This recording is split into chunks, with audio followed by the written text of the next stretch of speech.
Perkenalkan, nama saya Niwayan Kenawati, NIM 19011129. Perkenalkan, nama saya Nimade Devayani Wangsa, NIM 19011153. Perkenalkan, nama saya Komang Ayu Ernawati, NIM 19011159. Nama saya Igusti Ayu Eka Sriajati, NIM 1901154.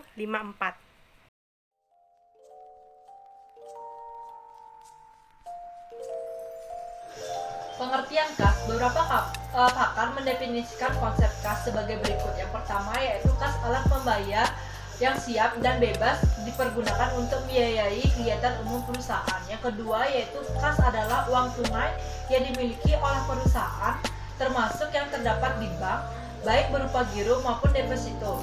Yang ketiga yaitu kas perusahaan merupakan elemen yang paling penting dan urat nadi dari setiap bisnis yang membantu perusahaan. Yang ketiga yaitu kas merupakan elemen yang paling penting dan urat nadi dari setiap bisnis yang membantu perusahaan untuk menjaga kinerja keuangan sepanjang tahun. Yang keempat yaitu kas merupakan komponen aktivitas lancar yang paling liquid di dalam neraca, karena kas merupakan mengalami mutasi. Hampir semua transaksi yang terjadi di perusahaan akan mempengaruhi posisi kas. Manajemen kas. Adapun manajemen kas menurut para ahli adalah sebagai berikut. Yang pertama yaitu pengelolaan sumber daya kas atas suatu organisasi, di mana manajemen kas memberikan arahan kepada manajemen agar suatu organisasi berfungsi dengan menggunakan kas atas sumber daya likuid yang dimiliki dengan secara tepat. Yang kedua yaitu strategi pengelolaan secara efektif, efisien, arus kas jangka pendek dan saldo-saldo kas yang ada dalam yaitu strategi mengelola secara efektif, efisien, arus kas jangka pendek dan saldo-saldo kas yang ada dalam pemerintahan maupun antara pemerintahan dengan sektor lainnya. Yang ketiga yaitu merupakan kumpulan kegiatan perencanaan, perkiraan, pengumpulan dan pengeluaran dan investasi kas dari suatu perusahaan agar dapat beroperasi dengan lancar.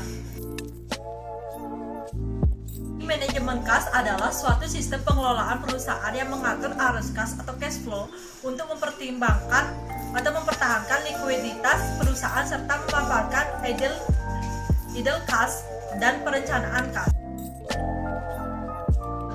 John Maynard Keynes menyatakan ada 3 alasan untuk menyimpan uang kas, yaitu yang pertama motif transaksi.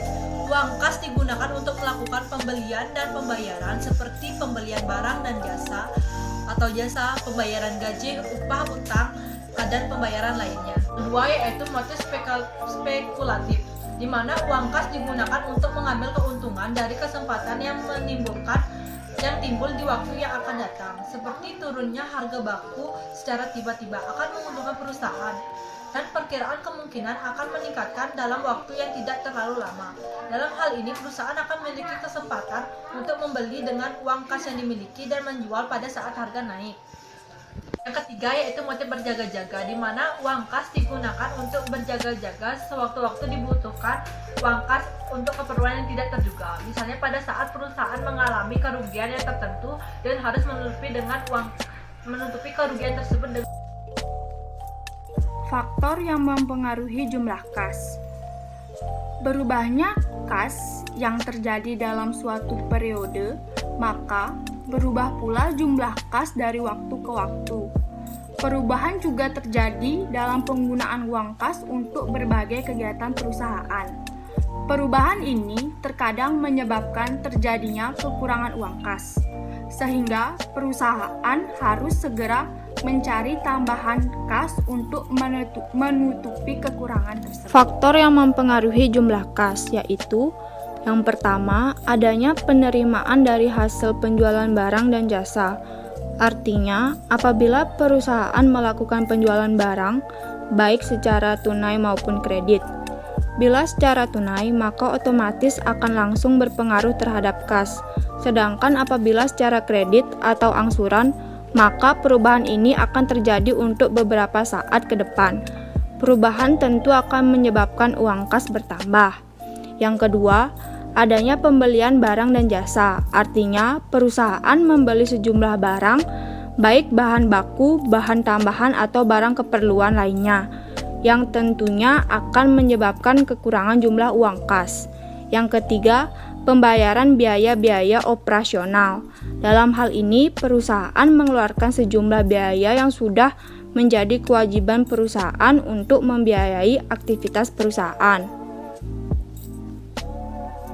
seperti membayar gaji, upah, telepon, listrik, pajak, dan lain-lain, yang tentunya akan mengakibatkan kekurangan uang kas. Yang keempat, pengeluaran untuk membayar angsuran pinjaman. Artinya, jika dalam memperoleh sumber dana perusahaan melakukan pinjaman ke bank atau ke lembaga lain, maka perusahaan tentu akan membayar cicilan pinjaman tersebut. Selama beberapa waktu, hal ini tentu mengakibatkan kekurangnya uang kas. Yang kelima, adanya pengeluaran untuk investasi. Hal ini dilakukan bila perusahaan hendak melakukan penambahan kapasitas produksi seperti pembelian mesin-mesin atau pembangunan gedung atau pabrik baru. Hal lain dapat juga terjadi bila perusahaan hendak melakukan ekspansi ke bidang usaha lainnya. Yang keenam, adanya penerimaan dari pendapatan, baik yang berkaitan langsung dengan kegiatan perusahaan maupun pendapatan yang tidak langsung. Jelas bahwa pendapatan ini akan mempengaruhi jumlah uang kas. Yang ketujuh, adanya penerimaan dari pinjaman. Dalam hal ini, perusahaan memperoleh jumlah uang dari lembaga pinjaman seperti bank atau lembaga keuangan lainnya. Pinjaman ini akan menambah jumlah uang kas dalam periode tertentu. Faktor-faktor yang tidak mempengaruhi perubahan jumlah uang yaitu: yang pertama, adanya penghapusan dan pengurangan nilai buku dari aktiva. Yang kedua, penghentian penggunaan aktiva yang sudah habis umur ekonominya dan tidak dapat dipakai lagi. Yang ketiga, adanya pembebanan terhadap aktiva tetap seperti depresiasi, amortisasi, dan depresi, karena biaya ini tidak memerlukan pengeluaran kas. Yang keempat, adanya pengakuan kerugian piutang dan penghapusan piutang karena sudah tidak dapat ditagih lagi. Anggaran kas. Budget kas adalah estimasi terhadap posisi kas pada periode tertentu. Penyusunan budget kas sangat diperlukan karena akan diketahui kapan perusahaan dalam keadaan defisit kas atau kekurangan kas, sehingga perusahaan dapat mengusahakan kas untuk menutup defisit tersebut. Budget kas terdiri dari dua bagian. Yang pertama, estimasi penerimaan kas, di mana yang berasal dari hasil penjualan barang secara tunai, penerimaan piutang, penerimaan bunga, penerimaan dividen, hasil penjualan aktiva tetap, dan penerimaan lainnya. Yang kedua, estimasi pengeluaran kas, yang digunakan untuk pembelian bahan mentah, pembayaran hutang, pembayaran gaji karyawan, biaya administrasi, biaya penjualan, pembayaran bunga, pembayaran dividen, pembayaran pajak, pembayaran listrik, air, dan telepon, pembelian aktiva tetap, dan pengeluaran lainnya. Baik, di sini saya akan membawakan materi mengenai tahap penyusunan budget kas dan penentuan kas optimal. Tahap penyusunan budget kas. Tahap pertama, operational transaction, di mana tahap estimasi penerimaan dan pengeluaran, sehingga dapat diketahui adanya defisit atau surplus karena rencana operasi perusahaan. Tahap kedua, financial transaction, di mana tahap estimasi keperluan dana atau kredit dari bank atau sumber dan lainnya yang diperlukan dan pembayaran untuk menutup defisit kas karena operasi perusahaan dan pembayaran hutang, pembayaran bunga, dan pembayaran lainnya. Tahap ketiga, operational and financial transaction, di mana estimasi penggabungan antara keseluruhan penerimaan dan pengeluaran serta keperluan dana setelah adanya transaksi finansial.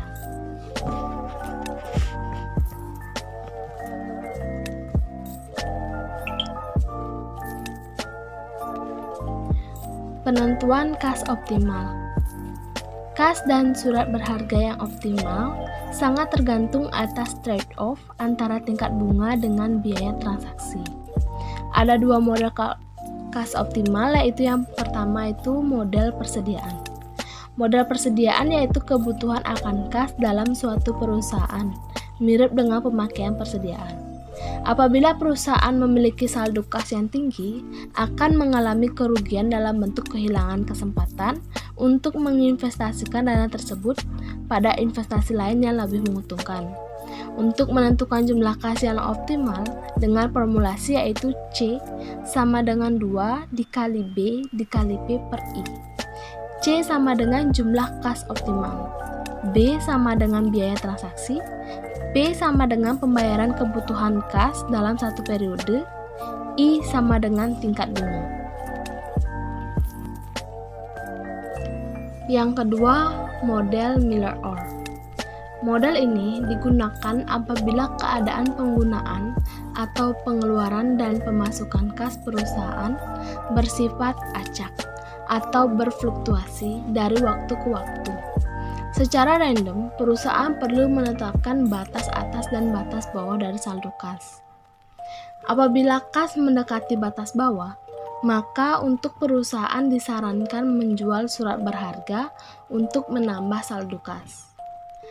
Sedangkan apabila kas mendekati batas atas, maka perusahaan disarankan membeli surat berharga untuk memperkecil saldo kas. Cara menentukan kas optimal yaitu Z sama dengan kurung buka 3 dikali B dikali R pangkat 2 kurung tutup sepertiga per 4 dikali I. Z itu sama dengan kas optimal, B itu sama dengan biaya tetap untuk transaksi surat berharga, R pangkat 2 sama dengan varian kas masuk bersih, I sama dengan bunga harian, dan H sama dengan batas atas. Materi selanjutnya yaitu surat berharga atau marketable securities. Merupakan investasi perusahaan jangka pendek maupun jangka panjang dalam bentuk pembelian surat berharga. Dari investasi ini, perusahaan akan memperoleh keuntungan berupa bunga, dividen, atau capital gain dalam waktu tertentu. Kemudian surat berharga ini dapat diperjualbelikan atau dicairkan pada saat perusahaan membutuhkan dana yang segera. Di samping itu, dalam strategi perusahaan, pembelian surat berharga yang sering kita sebut penyertaan adalah untuk menguasai kepemilikan suatu perusahaan tertentu, atau yang secara khusus kita sebut dengan pembelian saham. Artinya, dengan menguasai saham lewat pembelian di pasar modal, maka apabila jumlah saham dibeli bertambah banyak, akan dapat bertambah banyak dan akan meningkatkan porsi kepemilikan perusahaan tersebut. Pada akhirnya, apabila saham dikuasai sudah mayoritas, maka pengendalian dan keputusan kebijakan perusahaan pun akan diambil alih. Dividen dan capital gain merupakan dua hal yang berbeda. Dividen diperoleh dari laba yang dihasilkan perusahaan dalam kurun waktu 1 tahun atau periode akuntansi. Sedangkan capital gain diperoleh dari keuntungan alias selisih harga saham. Harga saham senantiasa mengalami pergerakan, kadang naik dan kadang juga turun. Dividen atau pembagian laba biasanya diterima berdasarkan banyak saham yang kita miliki di suatu perusahaan. Dalam pembelian surat berharga, ada beberapa hal yang perlu kita pertimbangkan. Yang pertama adalah keamanannya. Dalam pembelian surat berharga, alangkah baiknya kita membeli surat berharga tanpa adanya pihak kedua atau kita sebagai pihak ketiga. Perantara digunakan dalam proses pembelian surat berharga kadang tidak bisa dibuktikan integritasnya, sehingga apabila kita membeli surat berharga tanpa perantara, otomatis kita memperkecil resiko penipuan yang akan terjadi. Yang kedua yaitu harga atau daya jual. Dalam pembelian surat berharga, kita harus mempertimbangkan harga atau nilai jualnya di kemudian hari. Contohnya, apabila kita membeli surat berharga berupa saham yang saat kita beli itu harganya Rp1.000, maka kita harus mempertimbangkan apakah 5 tahun kemudian atau 10 tahun kemudian atau jangka pendeknya 1 tahun kemudian ada peningkatan harga atau nilai jual yang lebih dari saat kita membeli surat berharga tersebut. Yang ketiga yaitu hasil atau keuntungan. Di sini yang ditekankan adalah perolehan bunga, dividen, atau capital gain yang diperoleh dari surat berharga tersebut. Yang keempat, waktu jatuh tempo. Dalam pembelian surat berharga, kita harus mempertimbangkan waktu jatuh tempo bunga atau hasil yang kita peroleh itu kapan. Contohnya, pada surat berharga berupa deposito, ada berbagai macam waktu jatuh tempo. Kita bisa memilih jarak antara 1 tahun, 2 tahun, atau waktu yang lebih lama lagi. Kita bisa memilih waktu jatuh tempo sesuai dengan kebutuhan yang kita inginkan. Yang kelima, yaitu penguasaan. Dalam hal ini, penguasaan yang dimaksud adalah mengakuisisi sebuah perusahaan di mana kita membeli sahamnya. Semakin banyak atau semakin besar saham yang kita beli dari sebuah perusahaan, maka kedudukan yang kita dapatkan di dalam perusahaan tersebut akan semakin tinggi. Apabila saham yang kita kumpulkan merupakan saham utama, maka dapat diartikan bahwa kita sudah menguasai suatu perusahaan itu dengan kepemilikan saham yang paling banyak atau yang paling besar. Berikut adalah jenis-jenis surat berharga. Yang pertama, akseptasi bank.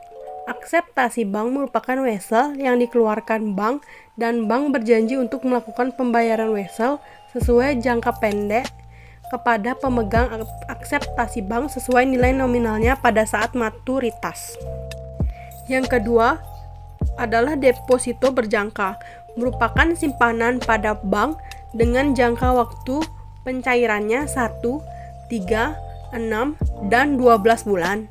Diterbitkan dalam mata uang rupiah maupun mata uang asing dengan tingkat bunga tertentu. Surat berharga ini diterbitkan atas nama dan bunga dapat diambil tiap bulan atau pada saat jatuh tempo. Kemudian pencairan deposito dapat dilakukan sesuai jatuh tempo. Yang ketiga, itu adalah sertifikat deposito. Merupakan surat berharga yang diterbitkan oleh bank dengan jangka waktu pencairannya 1, 3, 6, dan 12 bulan dalam mata uang rupiah maupun mata uang asing dengan tingkat bunga tertentu. Surat berharga ini diterbitkan atas unjuk sehingga dapat diperjualbelikan atau dipindah tangankan setiap saat dan bunga dapat diambil di muka tiap bulan ada pada jatuh tempo. Yang keempat yaitu sertifikat Bank Indonesia atau SBI. Sertifikat Bank Indonesia atau SBI merupakan surat berharga yang diterbitkan oleh BI atau Bank Indonesia dengan tingkat suku bunga tertentu dan dapat diperjualbelikan. Yang kelima, yaitu surat berharga pasar uang atau SBPU. Surat berharga pasar uang merupakan surat berharga yang diterbitkan oleh bank-bank umum dengan tingkat suku bunga tertentu. Surat berharga pasar uang ini dapat diperjualbelikan apabila perusahaan memerlukan dana. Yang keenam, yaitu saham. Merupakan surat tanda kepemilikan perusahaan atas nama saham yang dibelinya. Saham dapat diperjualbelikan atau dipindah tangankan kepada pihak lain. Keuntungan saham merupakan capital gain dan dividen. Capital gain merupakan keuntungan yang diperoleh apabila harga yang dijual kembali lebih tinggi dari harga beli, dan besar kecilnya dividen yang diperoleh tergantung dari keuntungan yang diperoleh perusahaan.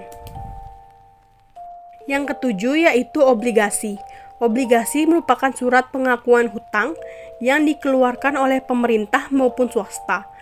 Pembelian obligasi akan memperoleh pendapatan bunga berupa bunga sesuai dengan kesepakatan dengan penerbitan obligasi. Hanya saja besar bunga yang didapatkan pada pemegang obligasi relatif tetap setiap bunganya.